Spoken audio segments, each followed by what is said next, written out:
There's always money somewhere. The money just doesn't seem to be the huge issue. Sometimes that's kind of like, hey, we need money. Great. But let's peel back and see what the real issue. You want to cook with shortcuts? It's going to taste like shortcuts. The clearer we can be with the ask, the easier, whether that's help or whether that's directive.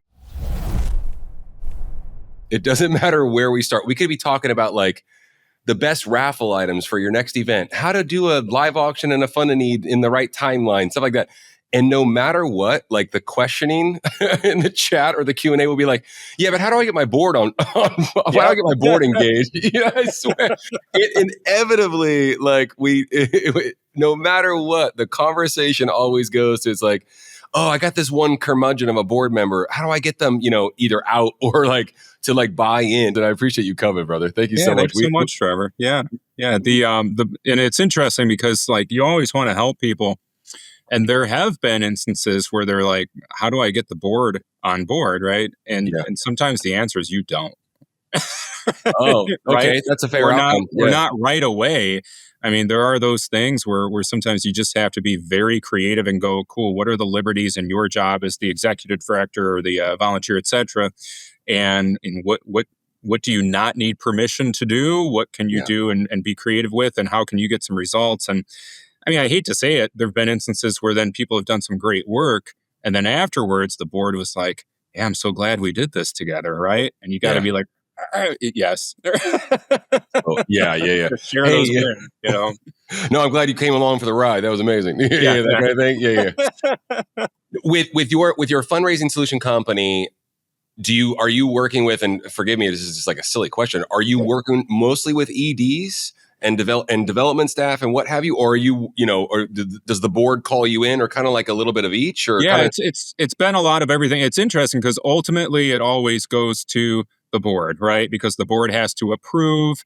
And there are times where, as you brought up, somebody says, oh, I have an issue with my board, but most of the time the board, and boards aren't evil, right? I don't want us to get, with that, right? Yeah. But nobody is going to approve something that an ED comes forward with and says, hey, this guy's going to fix all of you. It's like, well, you're not broken, first off, right? So it's been everything from executive directors to small groups to sometimes, I've got, the most fun are the brand new people, like brand new. And they're like, I don't have a board. I have an idea. Okay. And, again, it's just nice because those people, you can say like, cool, here's every mistake I ever made, right? Don't do this, but we're going to have you do this, and this. And by the way, I'm not even going to tell you half of what you need to do because then you're going to run screaming, when you you're talking about like the startup lot, you know what I mean? Yeah. I love that. Yeah. Those are, I mean, I know that's not, necessarily the quote unquote big fish to fry sometimes, but it is so fun for me. Like I've got a person I'm working with in North Carolina. And they have a nonprofit they are starting. It's super niche. They are raising money to pay for high school marching band fees for their county, right? Super niche on that. And they're like, what do we do? And we're finding board members that they're connected to. We're finding missions. We're finding money. And it's so nice to just go from the start, because they're just like, oh my gosh, what do I do about taxes? I'm like, we're not going to get up to the above 50. We're okay. Right? Yeah. So, well, it's so funny. It's like, and you just laid out the framework for that group. It's like, where do I start? And I'm assuming, and I'm not telling you, I'm not like uncovering your playbook, but it's like, well, you talked about, how they know so many people. It's like, well, where do you start? Well, we start with people. Yeah. I mean, yeah. Is it that simple sometimes?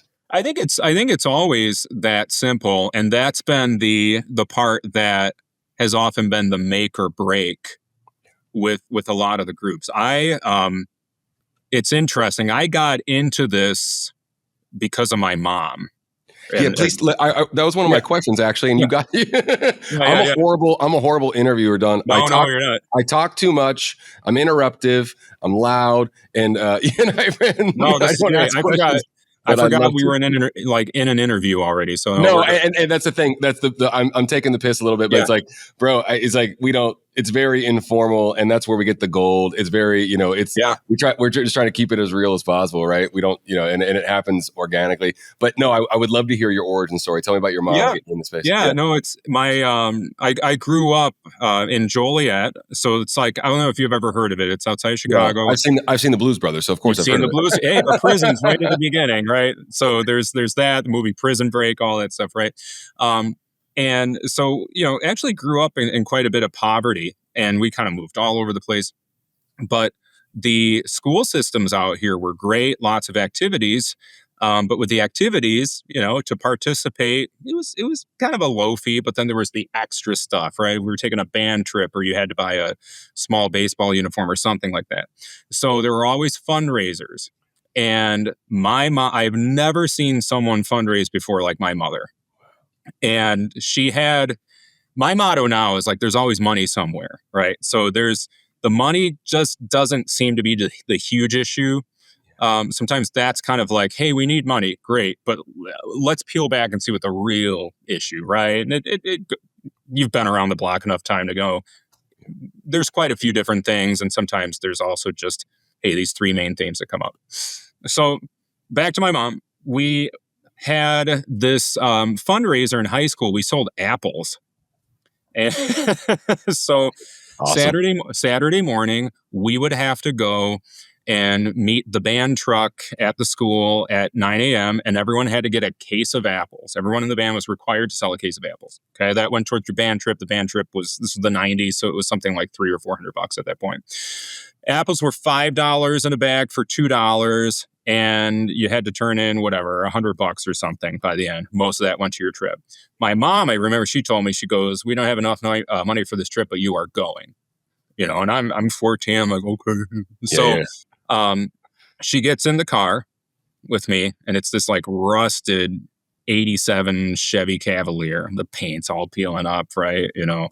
So that was the Apple Mobile that day. And we drove around everywhere.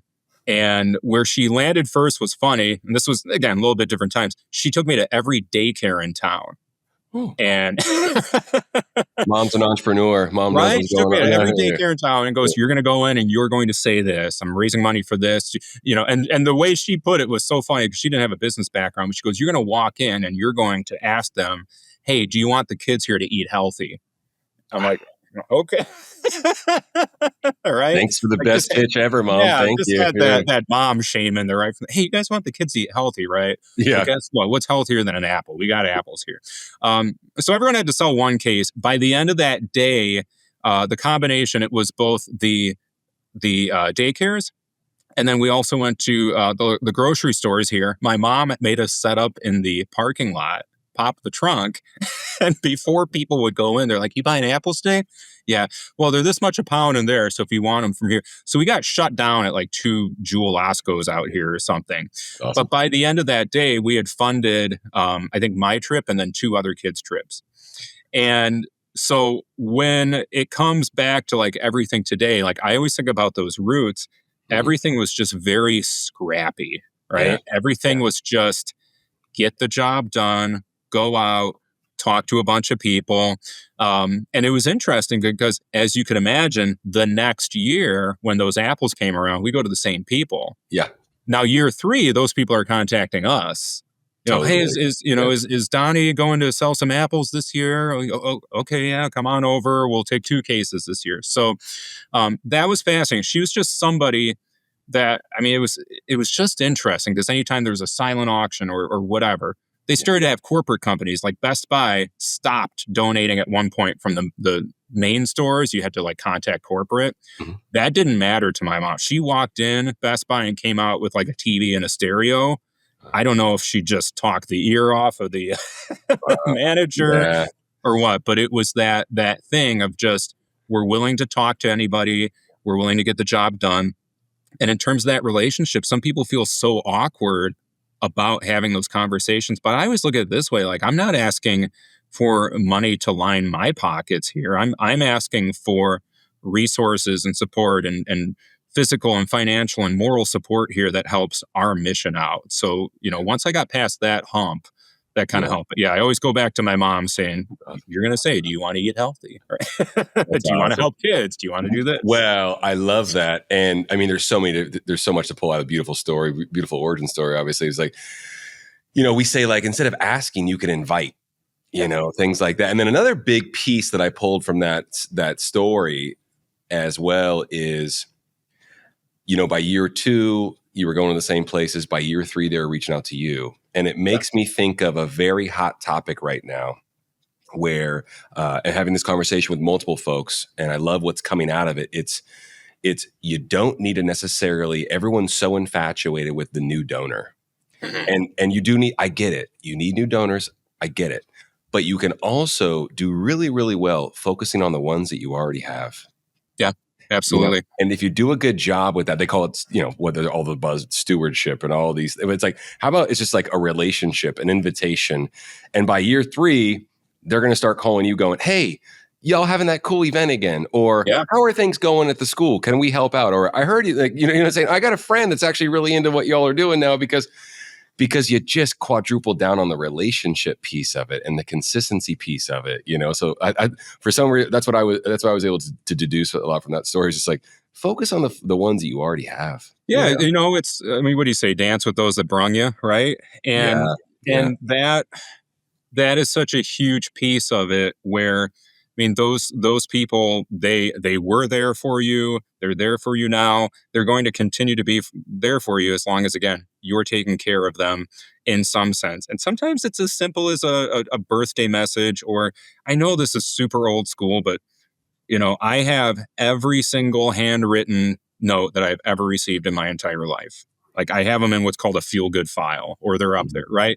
And, and I get it. Sometimes we're sending out 100, 200, 300, 1,000, mailers or whatever it might be. But anything that's just helpful in that personal touch is great. And those, previous donors too, like we found in the past, they've been great for, sometimes research, just call them up and they've already donated, right? Call them up and say, look, what made you donate? Yeah. What was the one thing I said or the one thing we did? Yeah. That's just like the gold mine of what you can, find out with what's going to help your organization. And we're talking about board members. Like that's also the perfect way sometimes to find a great board member.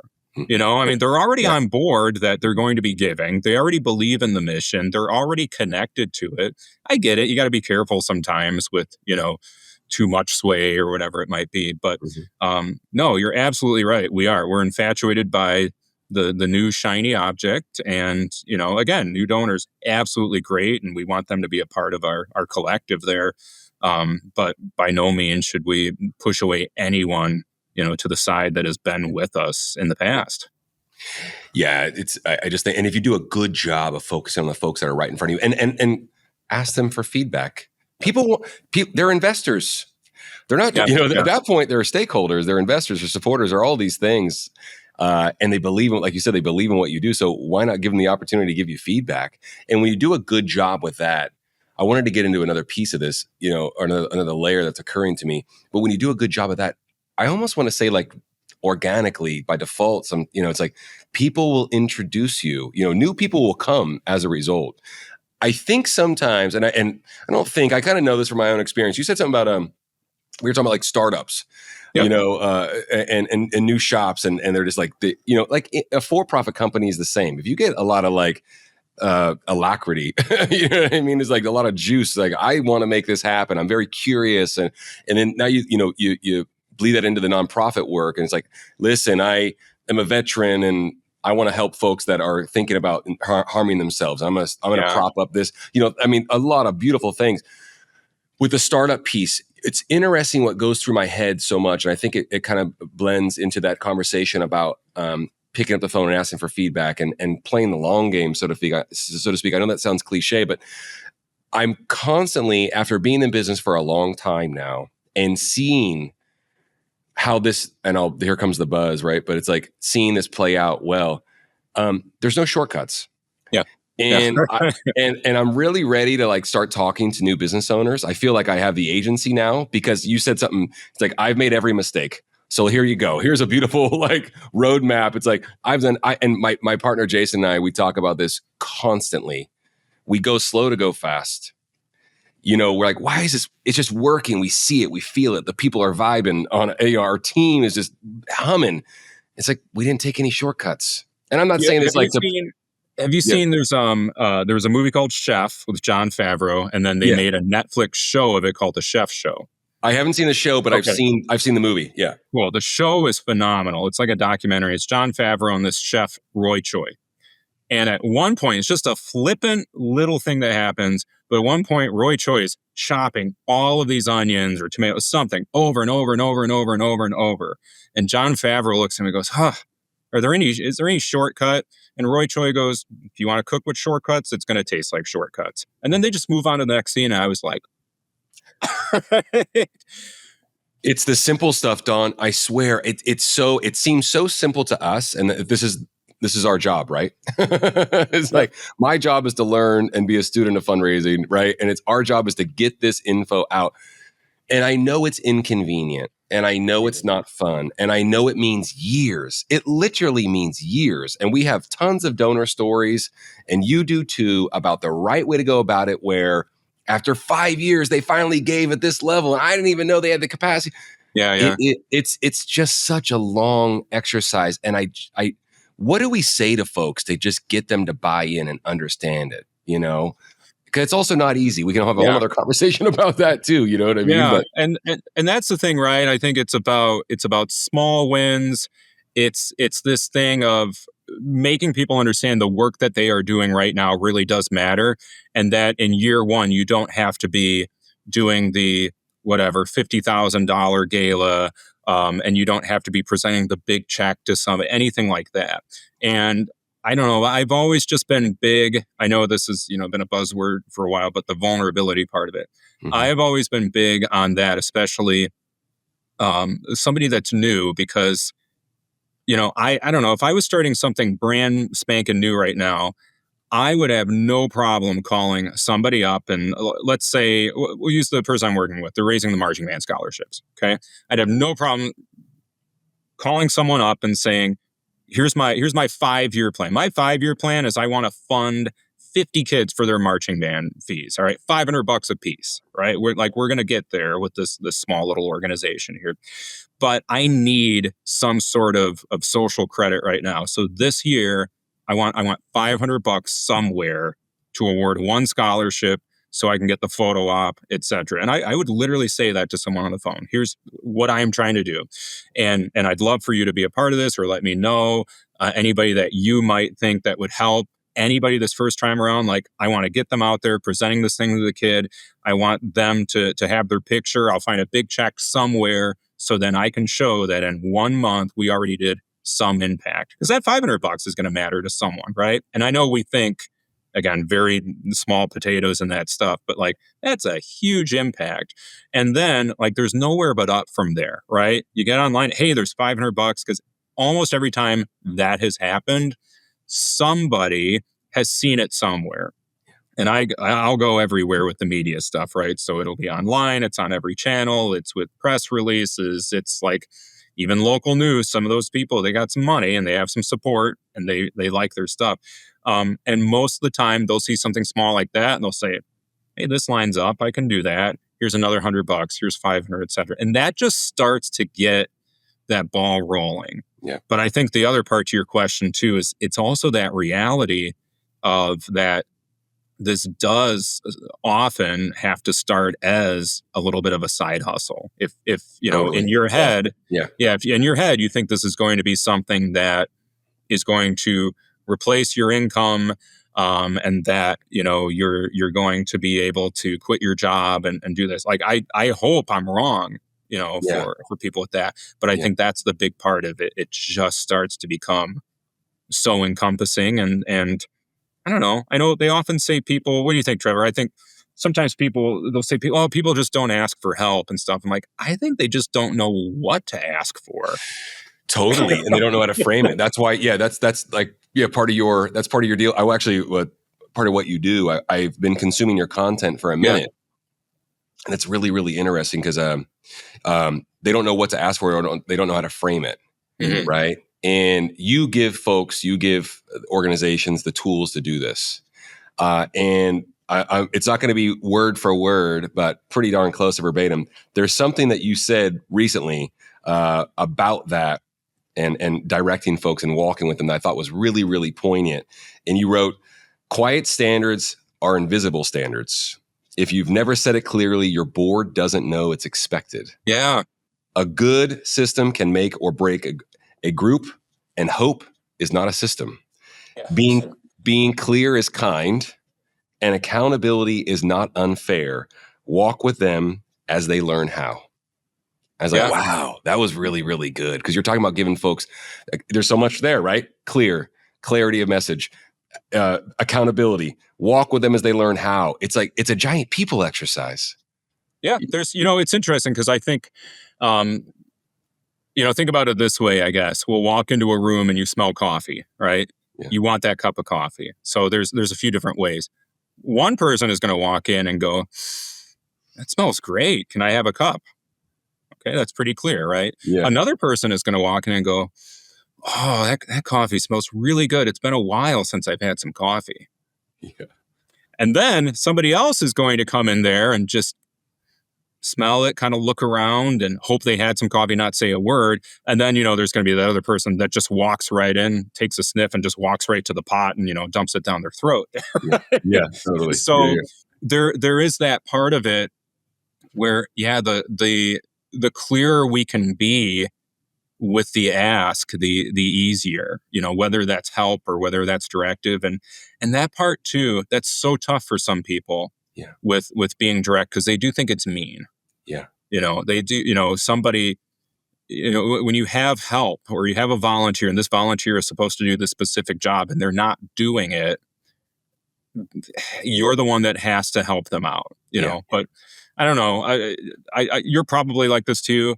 I automatically think like it's usually not a people problem. It's sometimes a process problem instead. Mm-hmm, mm-hmm. So like, I don't ever walk in thinking anyone's being nefarious or they're trying to take advantage of somebody. I just think things aren't clear sometimes. And I think sometimes things aren't clear because there's so much to do.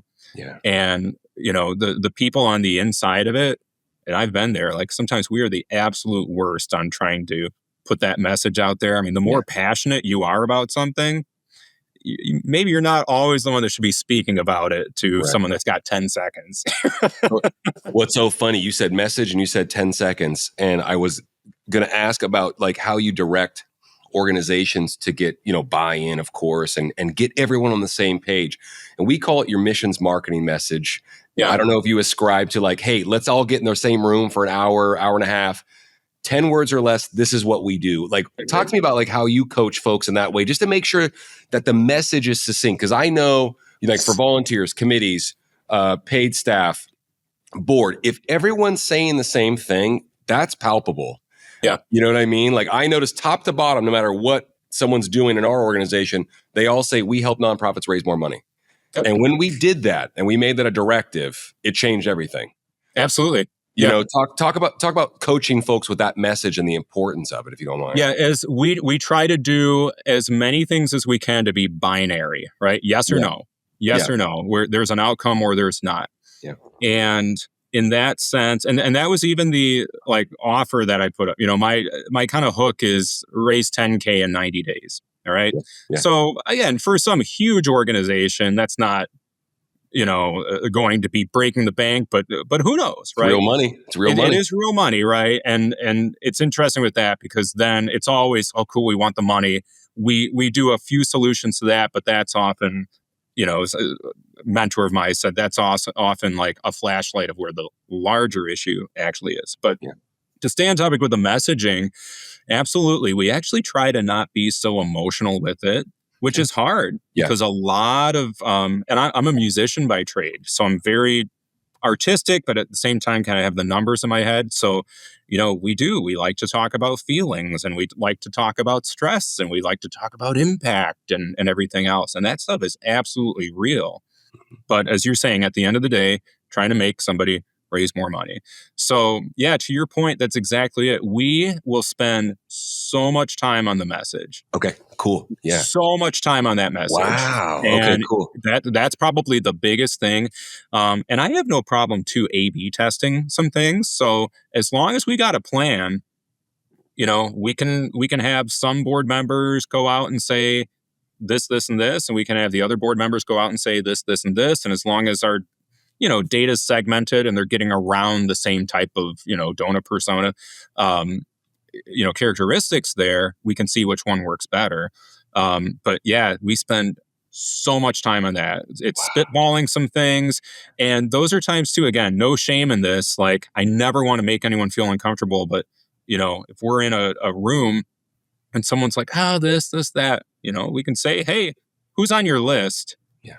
Can we just call them now and ask them what they think? Right. Right. Yeah. Well, just call them up, and it's uncomfortable. Like, I know I would be uncomfortable with it, but me as an outsider, let's just call them up and see what they think. Hey, we're testing this one out, right? Like, let's pretend today we want to ask you for $500. If we went this message or this message, which one would work for you there? Oh, I kind of like this, or I kind of like, right? And it's just that feedback on the fly there. But that's the thing. I mean, it's got to be, wow, I don't know, 11 words, something like. Yeah. That's funny. I love it. I just love that you just unlock that as far as just like how much time you spend on, because we think it's So much. vitally important that everyone's on the same page.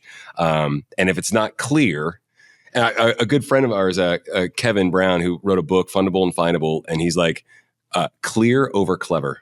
Mhm. Let's get the cleverness out of there. Let's just make it really, really clear. Like you said, we're not muddying the waters by talking about feelings and impact. We're not doing that. This is a missions marketing message. It's a marketing message. It's an elevator pitch. It's 7-10 words, whatever, 11 if you're into prime numbers, whatever. It's so hard. And your buddy probably dealt with this too. I don't know if it's Hemingway or somebody else, but they had a quote that was, you have to be ready to kill your darlings, right? Sure. Because I've done some writing and stuff, and you write some things, you're like, oh my gosh, this is just the next great American sentence right here, and it's like, but it doesn't work, so let's cut it.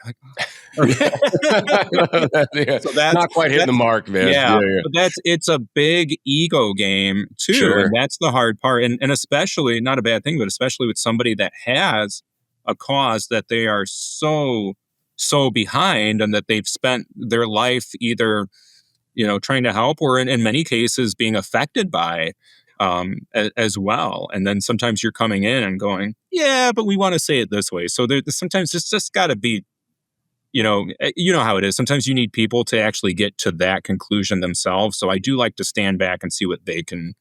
Lock them in a room and do that focus group test you're talking about. Yeah. And I'll say this too. Like, you'll go through and you'll be like, talk about the last 5 things you purchased, the last 5 shows you watched, the last 5 restaurants that you went to. And we always find, okay, here's why, right? Here's what can you tell me about this thing in one sentence? Okay, boom, boom, boom, this, right? What do we always find about the advertising? I mean, I don't know about you, but for me, every restaurant I think that I've gone to in the last year has been because a friend recommended it, right?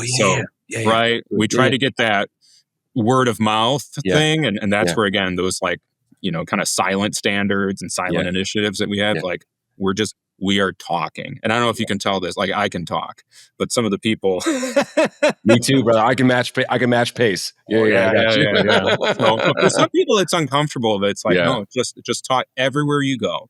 You go to the store, and I mean, just start, don't use the self-checkout lane for a day. Go to the real cashier. How are you? Cool. Just buying some things for my nonprofit. We do this. Okay, thanks. Boop, bye. Right? Like, are you going to get $1,000 donation that day? I hope so. Probably not.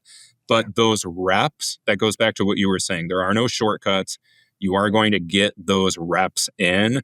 I put this up recently. I did the first time I had to ask for like $1,000 from somebody that I knew was going to donate something.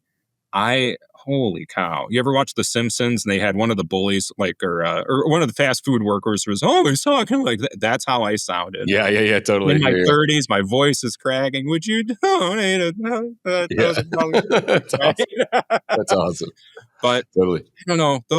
I just, if there's anything I want people to know, I'm like, I don't know, let people know what's behind the curtain. Yeah. Call people up. If it's, hey, I've got a thing I'm really passionate about, Trevor, I'm not a salesperson, Yeah. but that being said, like, I want to talk to you about this. And at the end, if you're comfortable with it, I'd like to pitch you for a $500 donation. Yeah. Yeah. Are you cool with that? Tell them everything. Tell them everything. Everything. I just don't. I don't understand. Yeah. Well, what's interesting, this time that we're living in, we could a few bullet points. One, I'm an optimist. I think it's the greatest time ever to be alive. Yep. I can have a pair of carbon cycling shoes delivered to my house tomorrow, right? Like, that sounds more like convenience. I just think it's a really great time to be alive, right? And then there's a tremendous amount of money in the system. Tremendous. And we are going through uncertain times. I'm not touching on headlines or anything like that. There is a lot of money out there. And we have the data and we've had the experts on to prove it. And you're no different as well. As long as you agree with me, there's a lot of money in the system. Another thing is, being that we're so over digitized and there's been such a lack of connection. You mentioned the self-checkout and, and the benefit of putting yourself out there and whatnot. Pardon me for swearing, but people can smell bullshit from a mile away. People can smell BS better than they ever have before. Yeah. From a mile away. It's very interesting, the dichotomy between the fact that people are buried on their phone, less human interaction, people are craving community, but yet people can sniff it out. And they're just like, this person's not authentic. This is a phony. Like, you know what I mean? And so it's never been a better time if you're in business, for-profit, nonprofit, doesn't matter. Going out and getting the dating circle. I don't know, whatever. Yeah. Just letting it all out there, pulling the curtain back. Sure, there's overspeak, whatever. I'm not talking about that. I'm just talking about telling folks everything. You know what I mean? And you know what people do? They respond to it. They gravitate towards it. That's not a phenomenon. That's human.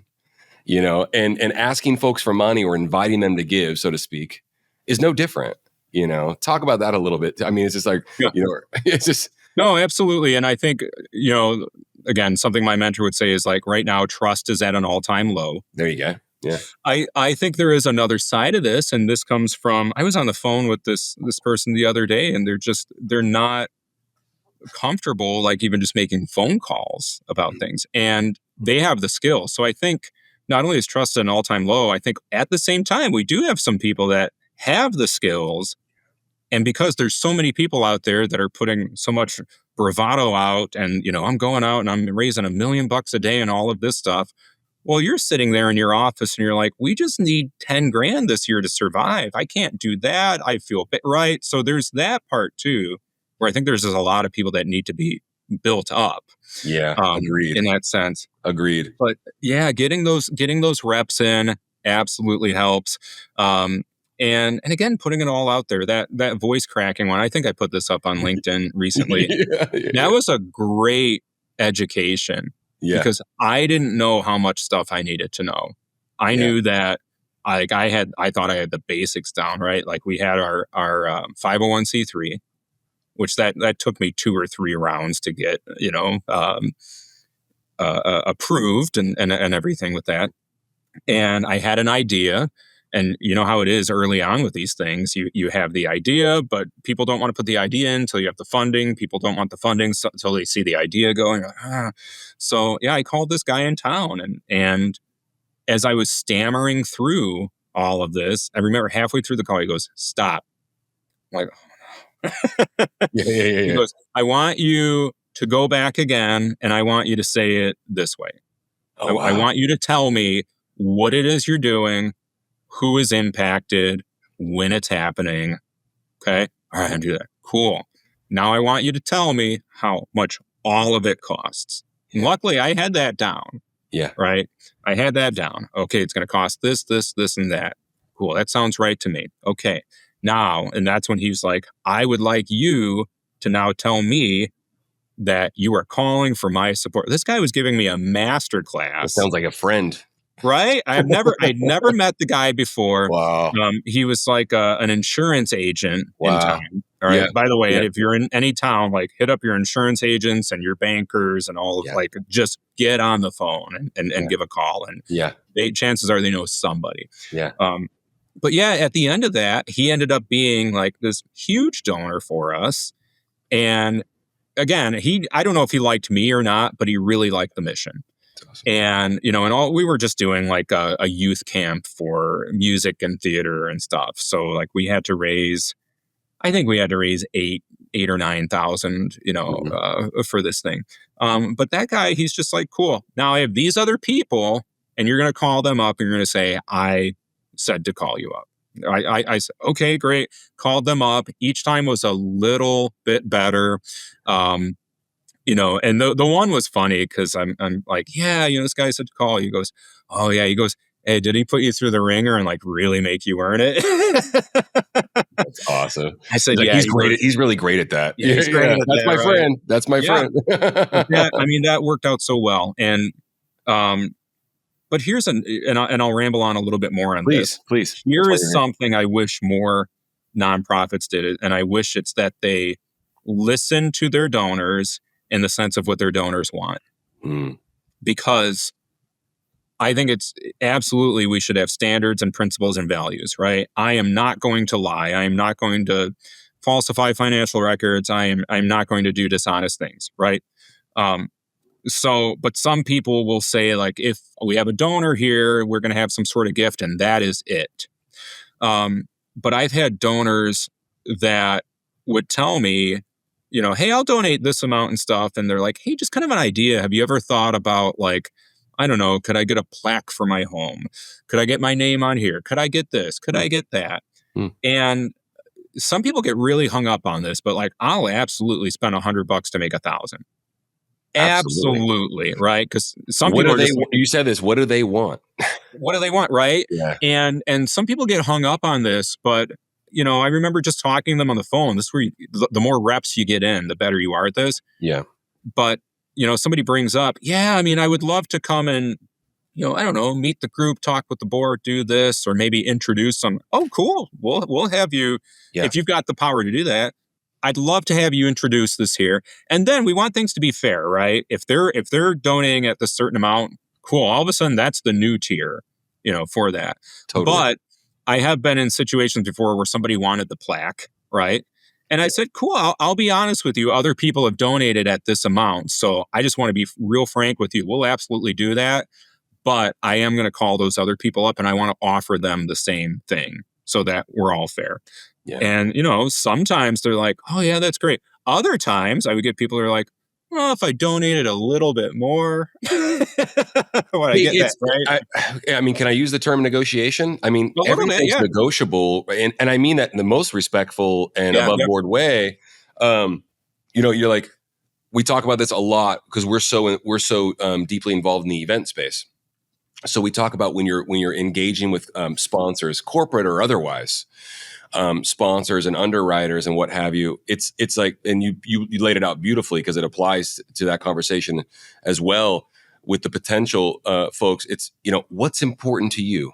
Yeah. Are you running the bank and you want the banner and you want the social posts and you want the this and that? And fine, but just have that conversation that does so many things. Know what's important, and that's a great outcome. 2, it deepens the relationship. It sets a standard for next year. It does all of these things. And I will also, the caveat being, but if you put your name to it, like the plaque, a lot of these folks really want that plaque. So you better show up with it too. Just word of the wise. You know what I'm saying? It's like, if you promise the cheese platter at the table and the champagne for $10,000, you better come to bat with the champagne and the cheese. You know what I mean? Absolutely. Yeah. It's a follow through on it. But, and for some places, I think, again, you got to be careful with that. You can't be giving away naming rights to the entire organization, right? Yeah. You can't promise a board seat and stuff. But I don't know. It's almost like, kind of like with either a miscellaneous or a petty cash fund or something like that, where some businesses would have, where it's like, hey, you have or sometimes they do this with the structure, right? You have $50 to solve a problem. So Yep. I'm not saying necessarily put money out to solve a problem, but some groups would benefit by just saying like, hey, here's 5 ideas that you could have in your pocket in case somebody's on the edge. Well, You you're know? empowering your people at that point, right? Like Yeah. we have the same approach with our hospitality team, offering auction items and trips and experiences that we book ourselves. So we've empowered our team that deals with the donors to, hey, listen, if there's an issue, you have the ability, you don't need to come to your supervisor. You don't need to come to me. Yeah. Fix it. And it came from like one of the really, really cool videos that we saw in the last few months was the CEO of like the Four Seasons was telling stories and saying, hey, the lifetime value of a guest is, let's just say $200,000. We give our team the ability to solve problems at the $2,000 level for obvious reasons, because when someone comes to us, they're with us forever, right? You know what I mean? And why wouldn't you do that in the nonprofit space as well? But you have to have that conversation, and you have to, put that on the board and come up with these ideas. But but the overarching piece that you're empowering people to do these things, and the outcome's great. Yeah. And what a waste of time for the potential donor too. If you're talking to somebody and you have ideas and they're good, and you also have this money, and that person has to keep going, let me check with somebody else. Hold on. No one likes that. Nobody likes that, And I've been in that position before, and luckily I'm just like, you know what? I have, again, no problem being vulnerable. This is a little bit above my pay grade. Yeah. If I can get them on the phone right now on a speakerphone, we can just do this conversation together. Is that cool with you? Love that. Oh yeah, okay. And there you go, right? And I think again that depends on what your wheelhouse is, and most of the time you should be prepped with that. But if you happen to be in those situations where that first larger donor is, and you're like, oh no, yeah, seriously, that's where it is, Yeah, and more to the authenticity piece, and just being finding out what's important to them. I love that.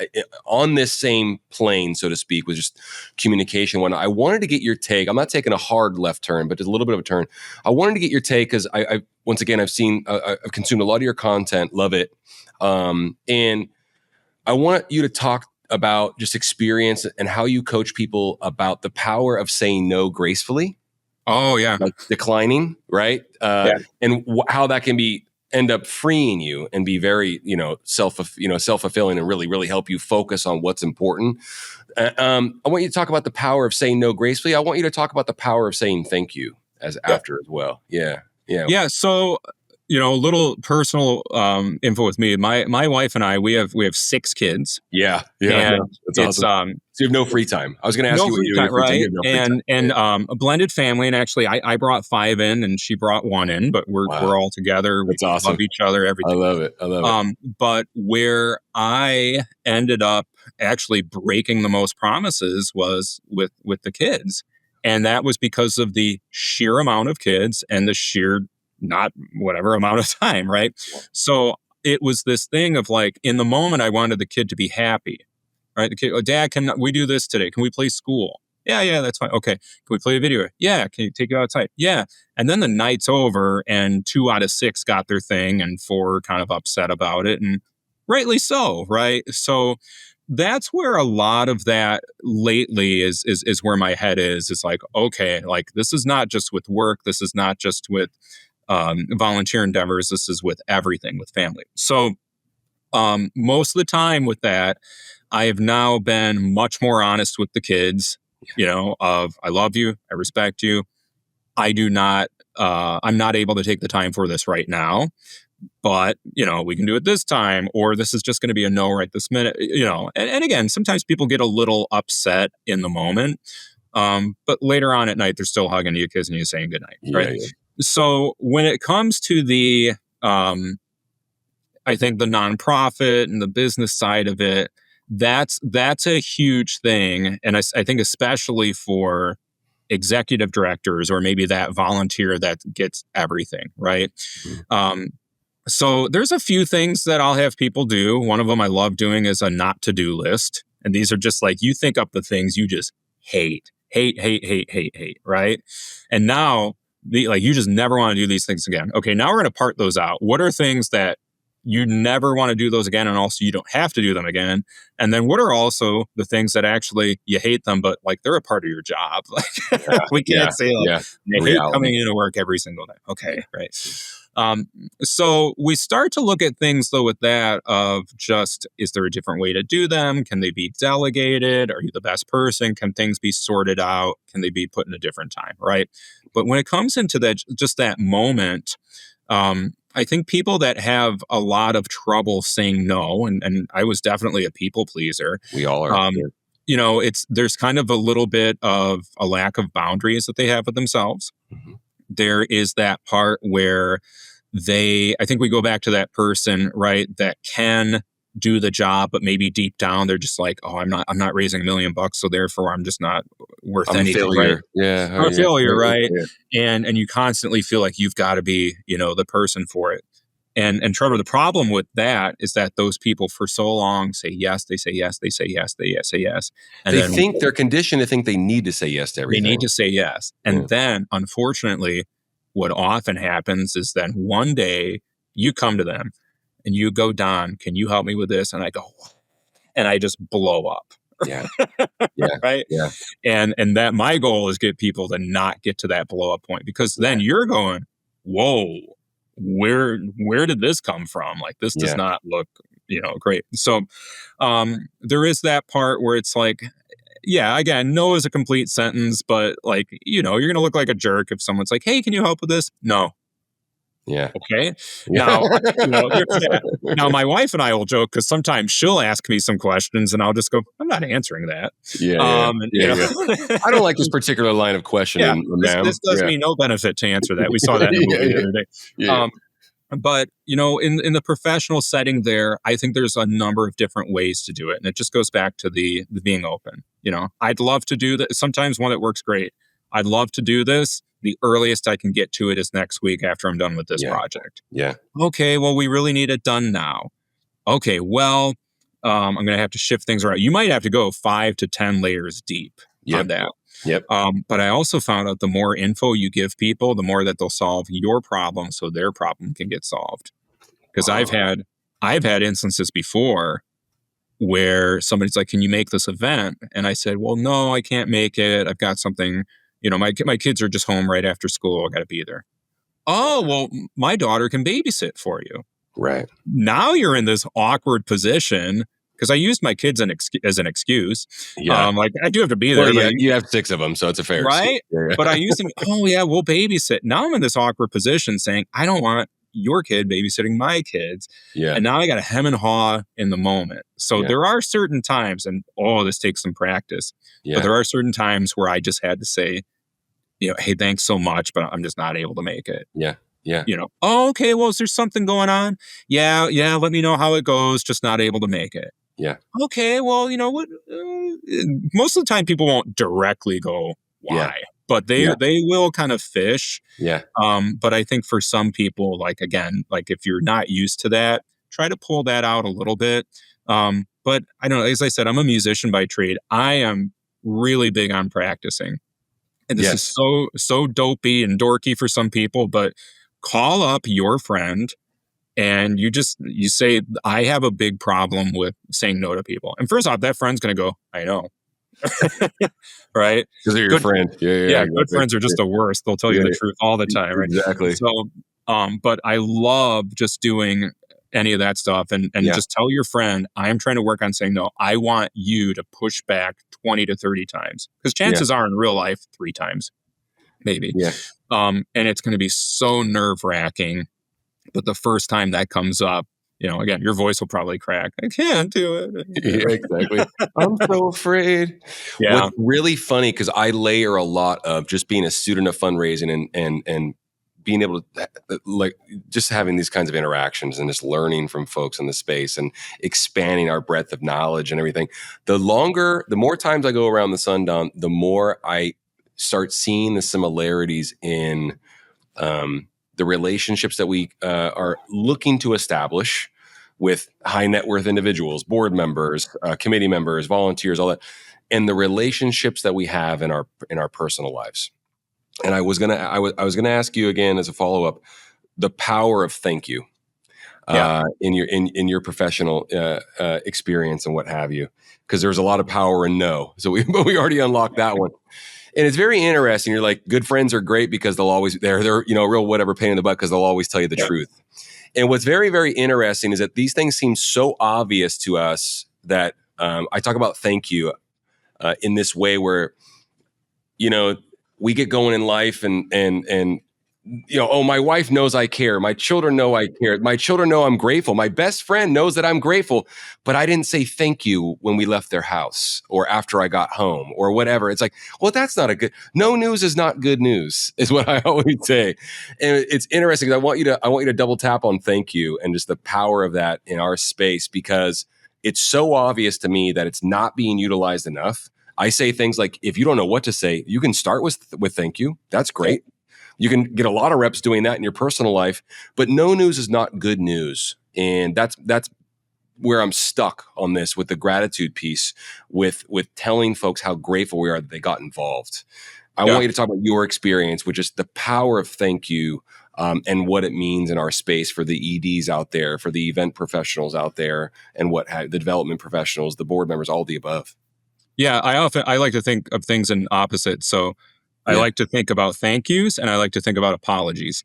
And for apologies, I always like to be just very direct to the point, not over explain, be very just for the apology, like, hey, this is about me and stuff that I need to do better, and it's not I'm sorry you feel this way or anything like that, right? When it comes to thank yous, it's how can I make this about you, right? Wow. And how can I just really dig into all this stuff? And sometimes, yeah, it's as simple as just like, hey, know you took a ton of time out of your day, etc. I know we're close. I know I could literally call you for anything. That is why I will continue to tell you thank you, right? And those people that are closest to you, I think are the ones that need it from you the most, because it is just so easy to, again, let that stuff go by the wayside, right? Like, oh, they know I appreciate them. They gave us Yeah. $50,000. They know. Yeah. Yeah. Yeah, Yeah. they got to hear it somehow, right? And I think that's the other part too. It doesn't matter if somebody's, your best friend from childhood, or if this is like the, no, new development director somewhere that you're meeting, whatever it might be. In that sense, like, make it personal, make it descriptive. I mean, to me, like, there's always some sort of impact, right? And again, I mean, there's certainly tiers with it. Like, there's always for us going to be, here's the handwritten thank you note. And listen, I love the automation and stuff. I get it. Like, you can get your automated tax form and things like that. Like, just to me, if your organization right now doesn't have time to write the handwritten thank you, you guys are a little too busy, or you got too much on your plate, right? Somebody's too taxed on that. Yeah. There's the thank yous, there's the phone calls, anything. But yeah, I mean, that's just a huge thing. And I think even in between, like, they don't need to donate all the time. Somebody can just share something on Facebook, give them a call. Hey, saw you shared this thing. Like, might not be a big deal to you, but we're looking for all of the impact we can get. Hope your day's going well. Yeah.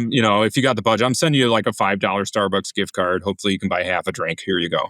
Yeah, exactly. Hey, it means something to me. Yep. Do you know what I mean? That just, oh gosh, that's just another layer. It's societal where it's just people are starving for that. Actually, I wish more folks in our space understood how much that interaction meant to folks that give it any level. As a matter of fact, so I appreciate you speaking about it. I have a question that I ask every guest, and you have to tell me if you've been asked before. I doubt you have. But we have to both accept the premise that fundraising is hard. Yeah. Because and just like being in business, just like running any shop, everything, it's going to be hard, and you're going to be in it for the long haul if you want anything out of it, right? But so the premise being fundraising is hard. Don't make it more difficult by doing what? Don't make it more difficult by solving problems you don't have. Embellish. Wow. So that's a big thing in my life that I have always dealt with. And again, I keep talking about this business mentor I have. named Harrison, but he was so influential to me. And one of his big things was don't solve a problem you don't have. So sometimes it's easy as just making that call, but we think we have to set up this huge donation website. We think that we need to get this additional registration. We think that we need this additional credential, right? There's a lot of people like it's great. They'll spend all day on Nonprofit Ready learning how to be a fundraising consultant, but they're never going to actually reach out to somebody.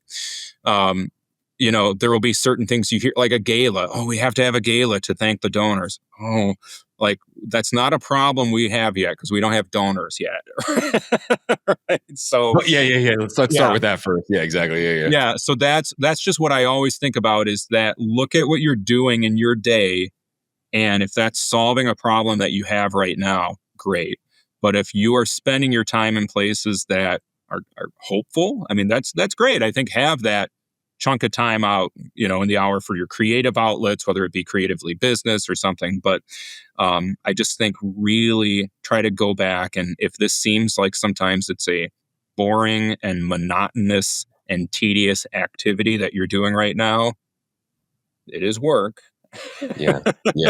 And it's not, this is the thing. We've talked about how things look online. Like there is this thing constantly where like, there's no in between. There's like, you're running at full steam ahead and everything's great and it's a party every day, or we're like very, very low. It's like, no, most of the time we're actually kind of in between and we're going to have good days, but to expect everything to be perfect, that's going to be tough. So to me, that's just kind of where that goes into is that if you don't you solve your problems, and I think you work with the group that you have and not the group that you wish you had.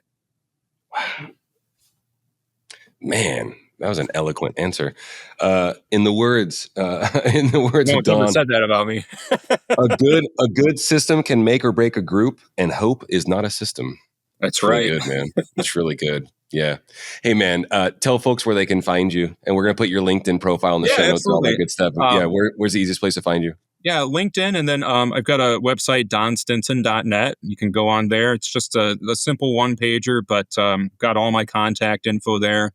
And just love hearing from people, whether you need help or one time I put out there, I'm like, tell me the things that are good. I joke that sometimes at work, I would go find the IT people and just say, hey, just so you know, my computer works great. And just walk away. Yeah, exactly. Yeah. What are you talking about there, right? But I mean, hit me up if you want to brag about it, if you need help with your group. I don't really have many cookie cutter things that I do for people because again, we find that often the problem is the same, but sometimes the systems are very different there. So just love helping people out and solving those problems, especially nonprofit people, because they're just literally trying to make the world better. Yeah, the safety net of society. Absolutely. Amazing. Hey, thanks for the time. Means a lot that you came, brother. I mean that. Thank you so much. Yeah. Really, really cool. I've been enjoying seeing everything on LinkedIn, and I'm just glad that we got to spend some time together, man. Thank you so much for making the time. Connected. Yeah, really cool. All right. Thanks, everybody, for tuning in. Please reach out to Don and show him some love on LinkedIn, and we'll see y'all next time. I'm very encouraged with what your team's been sharing about the community side of wanting to be at an event in person. It's celebration. It's cultivation. What was the most rewarding part of the experience? It wasn't the silent auction, the live auction, the raffle, the dinner, the open bar. It was the testimonial. Giving.